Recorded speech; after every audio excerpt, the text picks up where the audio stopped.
Marcão disse, nós vamos conversar um pouquinho sobre famílias. Nós vamos conversar um pouquinho sobre esse tema tão, às vezes, falado no meio das igrejas, falado no meio, principalmente evangélico, da preocupação de Deus com as famílias, e é verdade. Deus tem uma preocupação muito grande com as famílias, com os filhos. E o tema dessa noite é: nossos filhos precisam saber. Os nossos filhos precisam saber. E se eu fosse colocar como uma pergunta, o que ou sobre quem os nossos filhos precisam saber? Nós estamos ao vivo também pela internet, pela nossa página no Facebook. Boa noite a todos que nos acompanham aí pela internet também. Que Deus abençoe e que Ele possa falar ao coração de todos nós que estamos aqui reunidos e também que nos acompanham pela internet ou que vão assistir essa mensagem algum dia. Que o Senhor possa falar grandemente, porque tenho certeza que esse é um tema pertinente aos tempos que nós vivemos. Vamos orar? Obrigado, Senhor, por essa noite. Fale aos nossos corações. Ministra sobre nós. Precisamos ouvir a Tua voz. Que assim seja, Senhor, em nome de Jesus. Amém. Amém. Nessa noite eu não quero dar dicas ou dizer para você como você deve educar o seu filho, a sua filha, como que você vai dizer para a sua cunhada ou para a sua irmã o que ela está fazendo de errado, ou ele está fazendo de errado com o filho ou com o filho dela. Não quero dar dicas de educação. Também não quero dizer que simplesmente é vontade de Deus a família e por isso nós precisamos zelar pela família e tal, porque tudo isso, todo mundo já está mais do que cansado de saber. Mas eu trago alguns dados que me preocupam e que devem preocupar você também. 80% das crianças que hoje se encontram no ensino fundamental, 80% das crianças cristãs que se encontram no ensino fundamental, quando chegarem na idade universitária, vão se afastar não somente da igreja, mas da fé. Dados atuais da Universidade da Família, UDF. 80% das crianças que hoje se encontram no ensino fundamental e que são cristãs vão se afastar não somente da igreja, mas também da fé. E quando eu li esse dado, eu digo: não, Senhor. Misericórdia, Senhor. Não pode ser. Nós não podemos achar normal uma pesquisa dessa. Mas é uma pesquisa de uma universidade séria e que faz a igreja, ou precisa fazer a igreja abrir os seus olhos e dizer: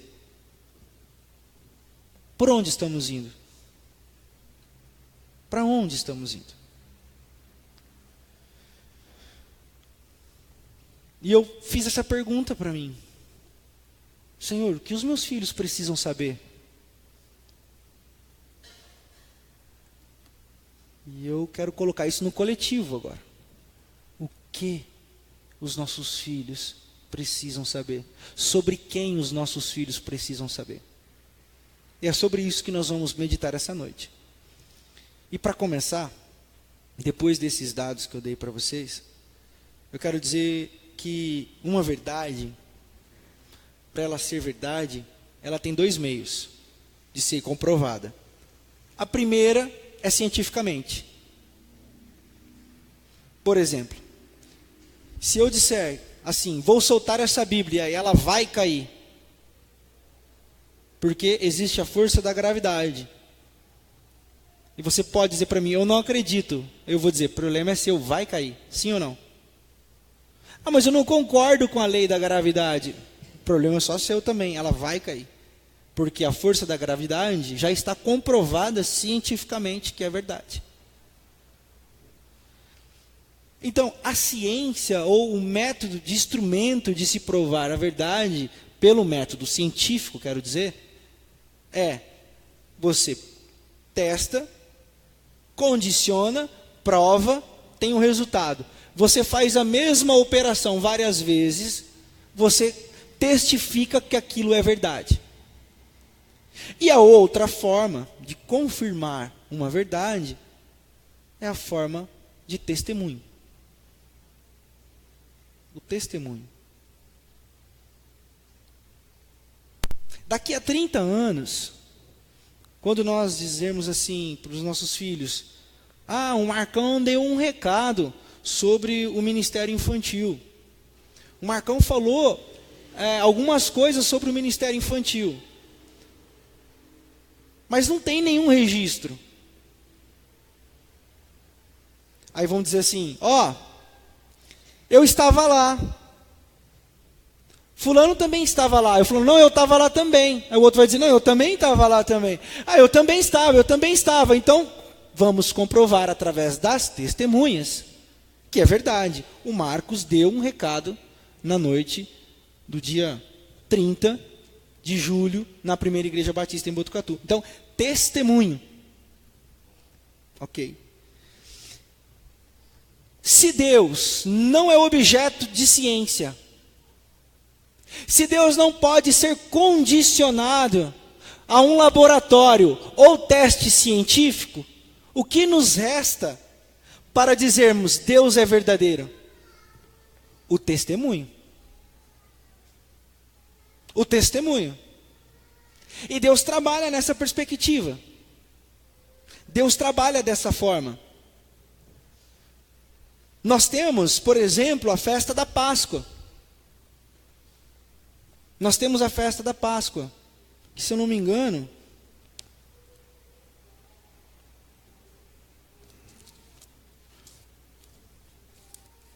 está no livro dos Êxodos, do Êxodo, quer dizer,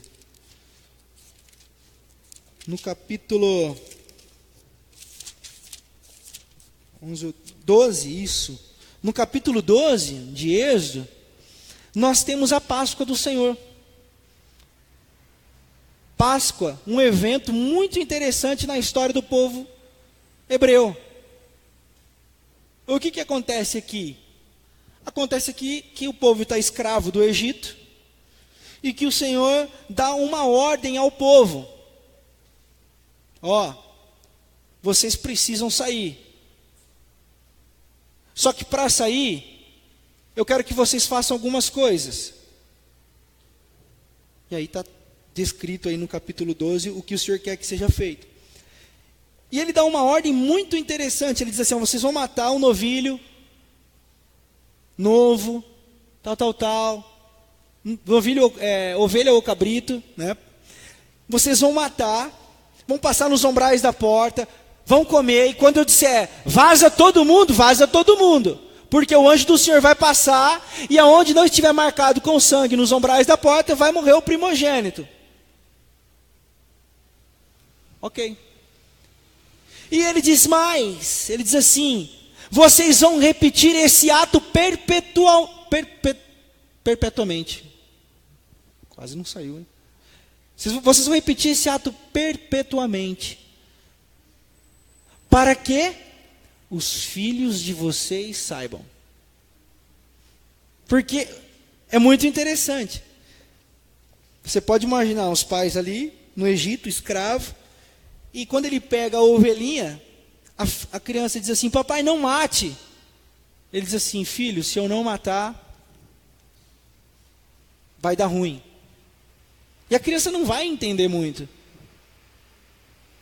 Mas quando ele mata, ele cumpre o que o Senhor está dizendo, a criança vê, aí depois eles são libertos, e eles chegam a Canaã, a terra prometida. No próximo ano, no ano seguinte, ele repete do mesmo jeito, ele diz, filho, você lembra quando nós fizemos lá atrás, lá no Egito, e Deus nos libertou? Lembro, papai. Então nós vamos lembrar novamente do que o Senhor fez por nós. E no outro ano ele faz de novo, filho, você lembra? Lembro, pai. O que nós estamos celebrando? Que o Senhor nos libertou. E esse filho, quando ele tiver o filho dele, ele vai dar uma ovelha, um cabrito para o filho do filho dele, para o filho dele. E ele vai dizer: olha, quando o papai era escravo, junto com seu avô, lá no Egito, o Senhor nos ensinou uma coisa, mas o Senhor fez grandes coisas por nós, nos libertou. Então, filho, nós precisamos matar esse cabrito ou essa ovelha, porque o Senhor fez grandes coisas por nós. Isso está escrito, você pode ver aí no versículo 26 de Êxodo, capítulo 12. Olha, quando os seus filhos lhe perguntarem o que significa essa cerimônia, respondam-lhes: é o sacrifício da Páscoa ao Senhor, que passou sobre as casas dos israelitas no Egito, e poupou nossas casas, e matou os egípcios. Digam aos filhos de vocês. Aí você vai lá no capítulo 13, você vai ler o verso 14, diz assim, ó: no futuro, quando os filhos lhes perguntarem o que significa isto, digam-lhes: com a mão poderosa o Senhor nos tirou do Egito, da terra da escravidão. Quando o faraó resistiu e recusou deixar-nos sair, o Senhor matou todos os primogênitos do Egito, tanto homens como animais. Por isso, sacrificamos ao Senhor os primeiros machos de todo o ventre e resgatamos os nossos primogênitos. Contem para os filhos de vocês. E essa história, meus irmãos, eu quero dizer por que isso. Porque essa história foi passando de geração a geração, até que um dia, o Cordeiro de Deus que tira o pecado do mundo, veio e disse assim: eu sou o Cordeiro que tira o pecado do mundo. Eu sou o Cordeiro que vai ser sacrificado para a libertação de vocês. Eles entenderam, porque eles ouviram falar do Deus que libertou o povo do Egito, porque não tinha Bíblia naquela época. O testemunho dos pais passou de geração a geração, até a consumação da profecia, até a consumação da vinda do Cordeiro de Deus que tira o pecado do mundo. Esse ensino foi passado através do testemunho.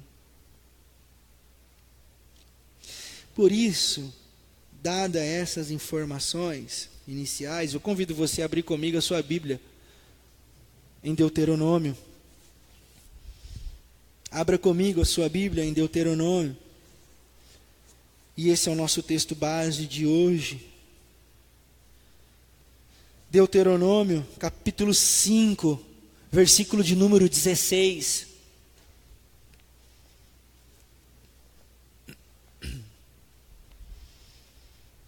Deuteronômio, capítulo 5, versículo 16, está projetado aqui na frente, você pode acompanhar com a gente. Honra teu pai e tua mãe, como te ordenou o Senhor, o teu Deus, para que tenhas longa vida e tudo te vá bem na terra que o Senhor te deu, o Senhor teu Deus te dá. Honra teu pai e tua mãe, como te ordenou o Senhor, o teu Deus, para que tenhas longa vida e tudo te vá bem na terra que o Senhor, o teu Deus, te dá. Amém? Então, esse texto não é para ser usado, ou não tem nada a ver quando é usado, tipo assim, ó, a sua mãe te manda comer alface, então come, menino, porque, ó, honra o teu pai e tua mãe. Não tem nada a ver. Isso tem a ver com educação. Honra o teu pai e tua mãe. Quando ele falar para você não sair com aqueles seus amigos, não saiam, porque honra o teu pai e tua mãe. Nada a ver. Nada a ver. Isso se chama submissão, educação.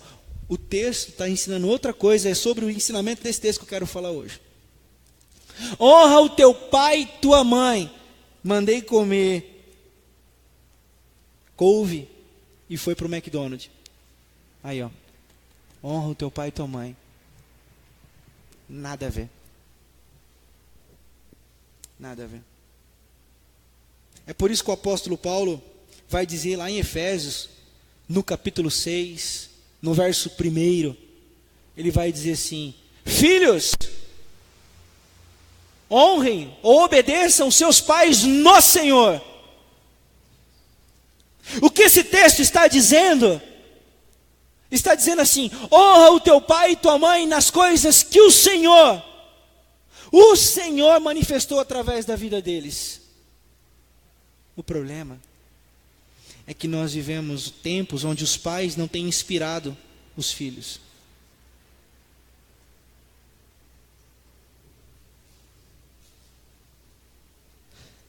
O problema é que nós já ultrapassamos a geração do faça o que eu digo, mas não faça o que eu faço. E nós não percebemos isso.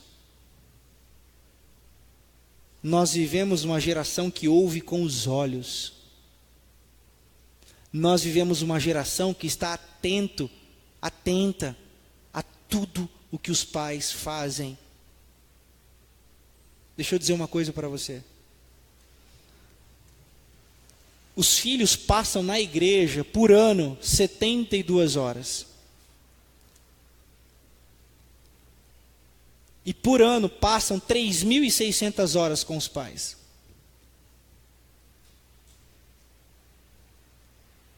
Não dá para culpar a igreja. Certa vez a minha esposa estava num retiro e uma mulher disse assim para ela. A Fabiana perguntou, melhor dizendo: e os seus filhos estão na igreja? Ela disse assim: não estão. A Fabiana falou: nossa, mas o que aconteceu? Ela falou assim: então, o pastor não soube cuidar.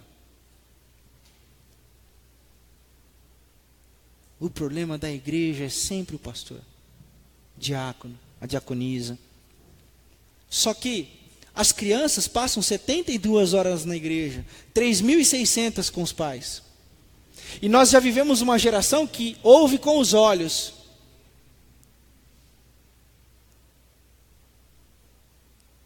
Ouve com os olhos. E você sabe que dos 80% das crianças que a pesquisa está projetando que vão se afastar da igreja e da fé, eu levantei alguns motivos. Um dos primeiros motivos é a hipocrisia dentro de casa. Por quê? Porque o pai na igreja é um, em casa é outro. Porque a mãe na igreja é uma, em casa é outra. Falsidade, número 2. A mãe fala uma coisa na igreja, fala outra coisa em casa. Ou fala uma coisa em casa e fala outra coisa no outro lugar. E os filhos estão ouvindo com os olhos. E os filhos estão dizendo assim: se for para ser desse jeito, isso é ser crente? Estou fora. Terceiro, superficialidade. Superficialidade. O que eu quero dizer com superficialidade? É o sonho de todo pai e toda mãe ter o filho envolvido com as coisas da igreja, sim ou não? A pergunta que eu faço é: o quanto você se envolve com as coisas da igreja? Ele não tem exemplo. 72 horas na igreja, 3.600 em casa.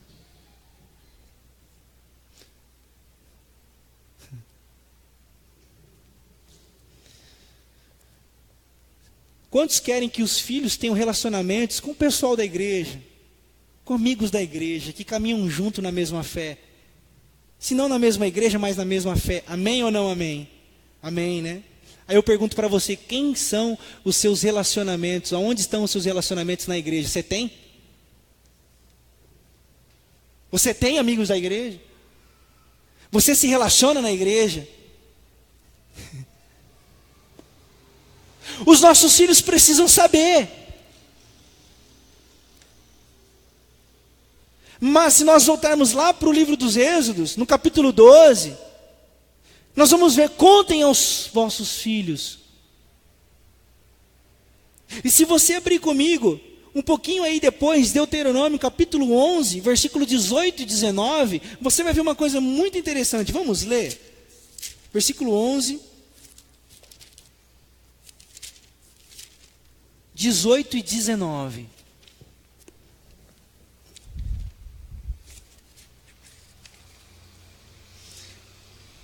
Gravem as minhas palavras no coração e na mente. Amarrem-nas como sinal nas mãos e prendam-nas na testa. Olha o 19. Ensine-nas aos seus filhos, conversando a respeito delas, quando estiverem sentados em casa, quando estiverem andando pelo caminho, quando se deitarem e quando se levantarem. Sabe o que o texto está dizendo? Vivam a palavra de Deus, parem de ser hipócritas.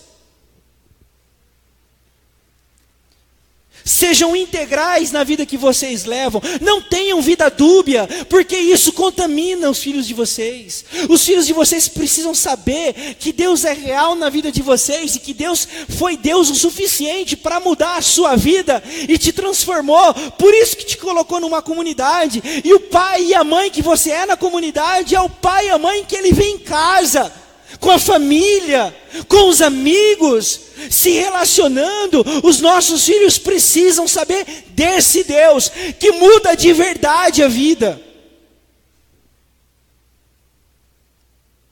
Queridos, não é colocando o filho em silêncio em 40 minutos no culto que você vai ensinar a ele os caminhos do Senhor.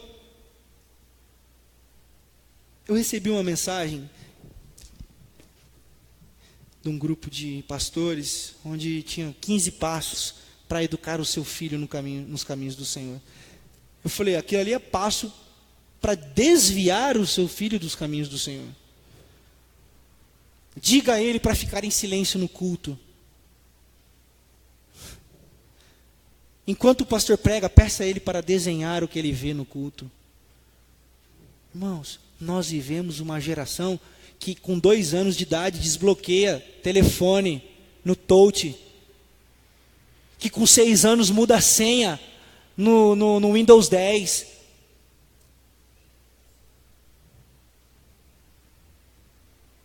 Os tempos mudaram. Não dá mais para fazer aulinha pedindo para eles desenharem. O PIB Crianças teve que se reinventar, vai ter que se reinventar. Porque nós precisamos chegar no coração. Só que a obrigação de educação não é do PIB Crianças. Lembre-se, são 72 horas por ano, 3.600 conosco em casa. A igreja é uma cooperadora do que vocês pais, do que nós pais estamos fazendo com os nossos filhos nas 3.600 horas. Não justifica a mulher dizer, então, meus filhos não estão na igreja porque o pastor,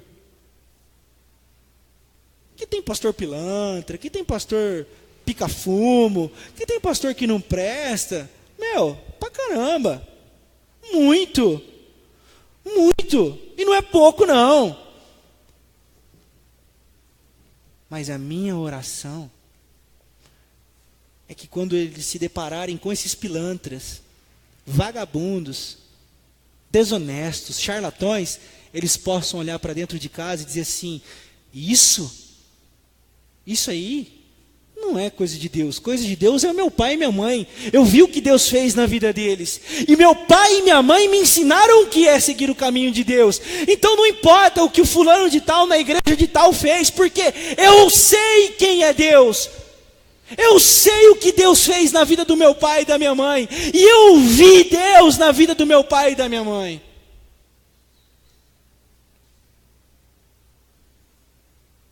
Não são os amigos que tiram os filhos do caminho do Senhor. Não são as amizades. Porque os pastores e pastoras do coração dos nossos filhos somos nós pais. O problema é que nós perdemos eles. Porque nós estamos ocupados demais. Porque nós estamos com a agenda lotada demais. Porque a igreja está preocupada demais com muitas coisas. E vocês viram a logo que passou aqui antes, né? No recado do Marcão, igreja, família. A igreja, às vezes, se perde. Se perde de ser esse agente de Deus para que as famílias se unam, para que os pais voltem o seu coração para os filhos e para que os filhos se voltem o seu coração para os seus pais, porque a igreja está preocupada em glorificar a Deus, mas está todo mundo se perdendo. Por que a igreja não proporciona dias e tardes agradáveis de paz com os filhos, no lajeado, por exemplo?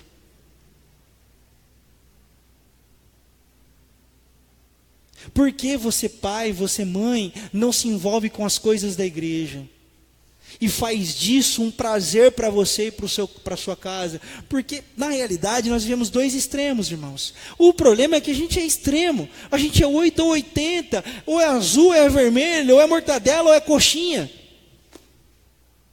Poxa, eu já vi gente chegar e falar assim: pastor, meu pai não presta atenção em casa, minha mãe é só enfunhada dentro da igreja, e não dá atenção para ninguém, e que não sei o que lá, não sei o que lá, não sei o que lá. Aí eu digo: está errado? Claro, não pode. Aí a pessoa sai daqui e vai para cá. Não, eu estou curtindo a família. De 4 domingos no mês eu apareço um, porque não, estou cuidando da família. Pô, estou em família. Meu Deus, não dá para encaixar a igreja com a família? Não dá. Não dá porque a religião não deixa dar. Não dá porque os nossos paradigmas não deixam dar. Não dá porque nós somos tão limitados quanto ao agir de Deus, que nós separamos igreja da família, família da igreja.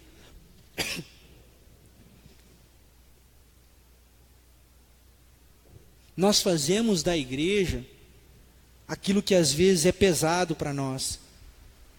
Nós fazemos da comunidade aquilo que às vezes tira a gente dos nossos filhos. Nós não trazemos os nossos filhos para nós. Ou por outro lado, nós ficamos com os nossos filhos e deixamos a igreja longe. Por quê? Porque igreja e família se separaram, se perderam. A igreja deixou de ser o lugar das famílias. A igreja deixou de ser o lugar onde as famílias têm o prazer de estar juntas. É por isso que nós estamos proporcionando às nossas crianças o prazer de estar na igreja, gente. Você pode imaginar comigo? Domingão. Como diz o pessoal, domingueira, né? Ele está brincando, ele está jogando videogame, ele está dormindo, ele está se divertindo. Aí você diz assim: parou, vai tomar banho, que nós vamos para a igreja. Então ele estava numa vibe tão boa, só que ele tem que parar para ficar 40 minutos ouvindo uma coisa que ele não está entendendo nada. Por que que a igreja não pode ser esse lugar onde ele vai continuar brincando, agora aprendendo princípios através de brincadeira? Pode ou não pode?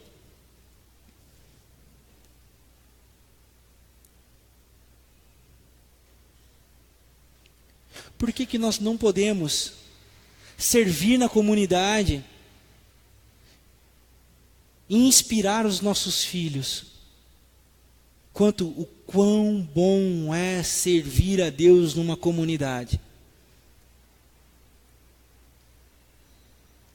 Irmãos, eu trabalhava com universitários e gosto de caminhar com jovens, sempre gostei. E sempre vi jovens reclamando o seguinte: pastor, minha mãe e meu pai sempre fizeram muita coisa para a igreja e tipo assim, eu vejo que não vale a pena. Só vive cansada. Só vive cansada. Ninguém reconhece o sacrifício dele ou dela. Ele ouviu isso. Ele ouviu isso. Já contei isso aqui uma vez. Vou contar de novo. Certa vez o pastor foi jantar na casa de uma família da igreja. Não foi eu não, viu, gente? E aí o menininho, bem pequenininho, levantava da mesa, ia lá na cadeira do pastor e olhava a nuca do pastor. Aí voltava, sentava de novo na cadeira. Daqui a pouco ele levantava de novo, ia atrás da cadeira do pastor e olhava a nuca do pastor. Aí voltava de novo. Na terceira vez que ele levantou, o pai: ô filho, por que você está olhando a nuca do pastor? Eu não estou entendendo. Ele falou assim: não, pai, é porque vocês vivem falando que o pastor tem duas caras, eu queria ver a outra.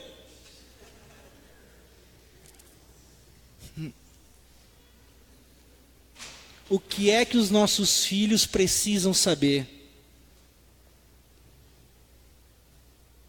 O que os nossos filhos precisam saber? Não precisa dizer que o pastor é santo, o melhor pastor do mundo o tempo todo, mas sabedoria, exemplo,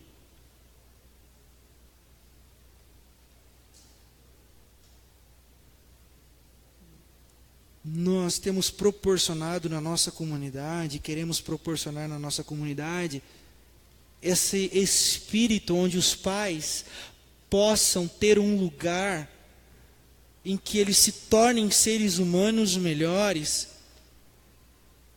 e que possam olhar para os seus filhos e abaixarem, olhando no olho dos seus filhos e dizer assim: filho, filha, olha para o papai, olha para a mamãe.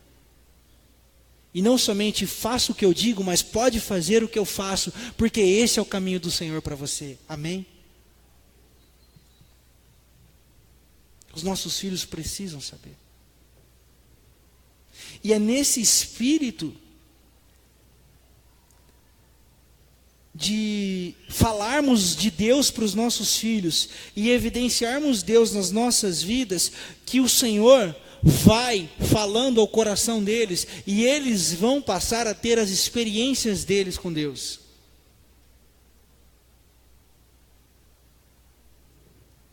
Então, obedeçam, filhos, os seus pais no Senhor, vai fazer todo sentido. Porque nós estamos ensinando a criança no caminho que ela deve andar, para que quando ela for grande, ela não se desvie dele.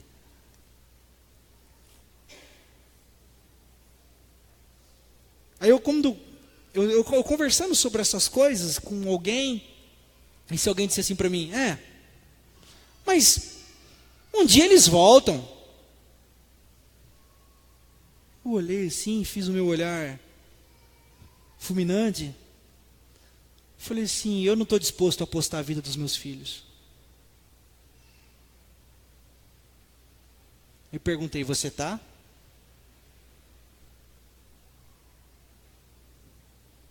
Aí eu pergunto para vocês: se é certeza que um dia eles voltam, alguém tem coragem de apostar a vida do seu filho ou da sua filha aqui? Eu não tenho. Eu não quero pagar para ver. Eu quero inspirar. Eu quero que nós, pais, sejamos inspiradores e inspiradoras dos nossos filhos e filhas, porque eles precisam saber que Deus existe. E eles vão saber que Deus existe através do testemunho de que Deus é verdadeiro, porque eles vão ver que Deus é verdadeiro na minha vida, na sua vida. E vocês sabem de uma coisa? A mãe é a primeira grande influência na vida de uma criança. Em segundo, o pai. Em terceiro, os avós. Em quarto, os familiares mais próximos. Tios, tias, primos. O pastor está em sétimo. A tia da escola bíblica em nono. O que eu quero dizer? Deus tem a ver com família. Deus tem a ver com família. Você tem netos, você tem sobrinhos, você tem parentes próximos, crianças próximas a você, na sua rede de família. Seja você o instrumento de Deus, para que eles saibam quem Deus é.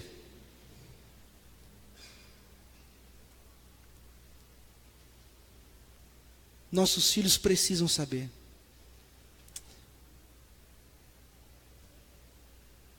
Isso não é garantia de nada, sabe? Isso aqui não é fórmula de sucesso. Até porque não existe filho perfeito. Porque também não existe pais perfeitos. Avós perfeitos, tios perfeitos. Mas vai chegar um dia que seus filhos vão dizer assim: pai, eu não sei se Deus existe. Já me dá até um arrepio. Eu não sei se Deus é verdadeiro, não. Eu não. Nós tenhamos na nossa manga não o pastor, não o link do YouTube sobre teologia, que não tenhamos na nossa manga Adalto Lourenço provando que a criação é verdadeira cientificamente. mas que tenhamos na nossa manga a nossa vida para poder mostrar para Ele. Filho, se você acredita, eu não sei, mas Ele é tão real para mim, mudou minha vida e você viu isso, que se você não acreditar é porque você não quer acreditar, mas que você sabe que Ele existe, e você viu isso com os próprios olhos, porque fui capaz de te ensinar.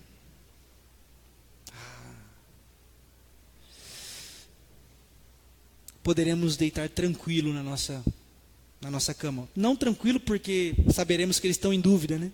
Mas tranquilo no Senhor, dizendo assim: Senhor, o Senhor sabe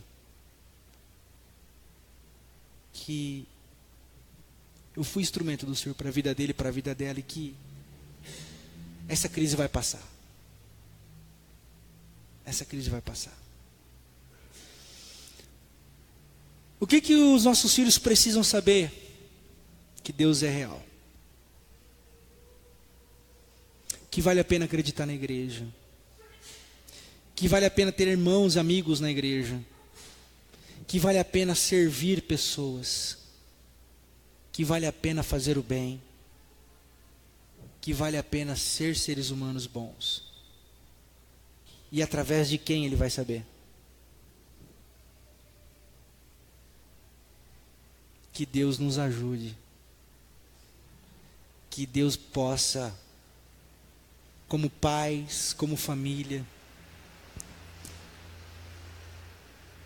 sermos instrumentos do Senhor para a vida dos nossos filhos.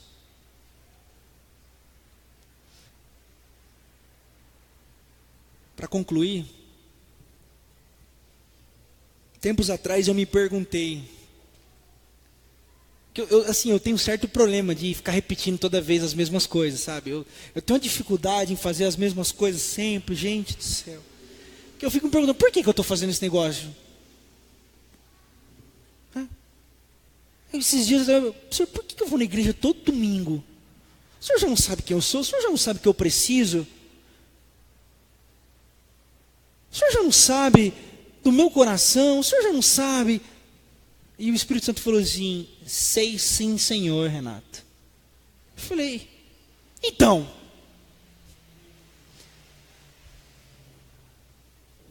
Ele disse assim: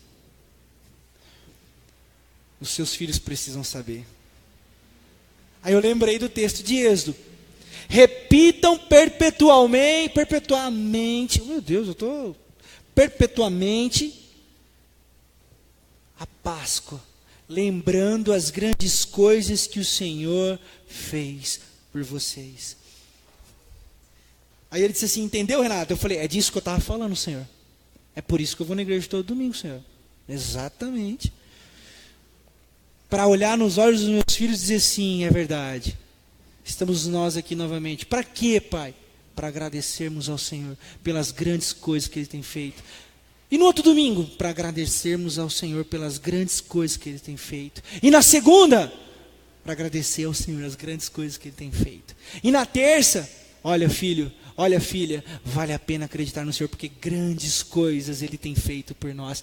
E na terça, vale a pena ir na igreja? Vale, filho, vale, nada melhor do que servir na igreja. E na quarta, vale a pena ir no PG? Vale, filho, porque nada melhor do que estar em comunhão com os irmãos. Pai, mas aqueles cara é chato e que não sei o que lá, mas vale muito a pena, é lugar de relacionamento imperfeito, lembra? Mas aqueles caras falam umas coisas que às vezes você não gosta. Amizade é assim mesmo, lembra? Amizades espirituais.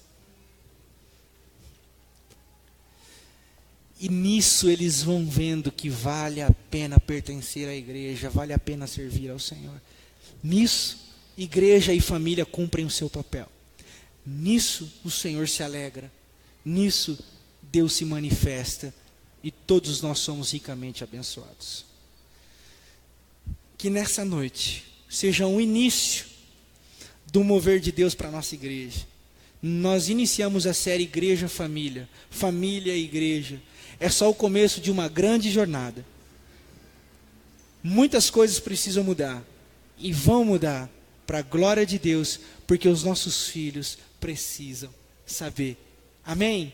Vamos nos colocar de pé, vamos cantar essa canção em oração, e nessa hora, eu quero convidar você a olhar para o alto, cantando essa canção, e dizendo assim: Senhor, eu preciso inspirar o meu filho. Senhor, os meus filhos precisam saber. Senhor, me ajude a ser um ser humano melhor. Me ajude a ser alguém melhor.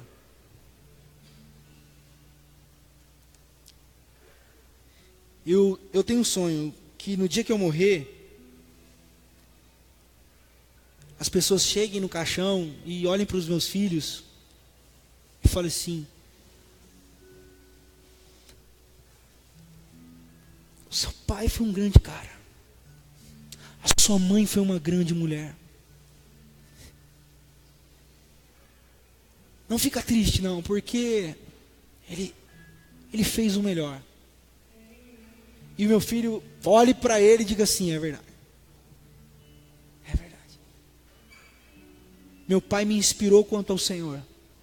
A minha mãe me inspirou e falou de Deus para mim, e é verdade. Essa é a minha oração. Que demore para acontecer, mas se acontecer, que seja assim. Que eu tenha certeza de que os meus filhos viram o que precisavam ver, e que minha vida serviu para isso. Não se esqueçam dessa responsabilidade, pais, porque os nossos filhos precisam obedecer a nós, no Senhor. Esse é o mandamento de Deuteronômio, que Paulo ratificou ou retificou em Efésios capítulo 6, versículo 1. Filhos, olhem para os pais de vocês e obedeçam ao Senhor. Com seus sobrinhos, com seus netos, com as crianças que estão à sua volta. Que assim seja, em nome de Jesus. Amém.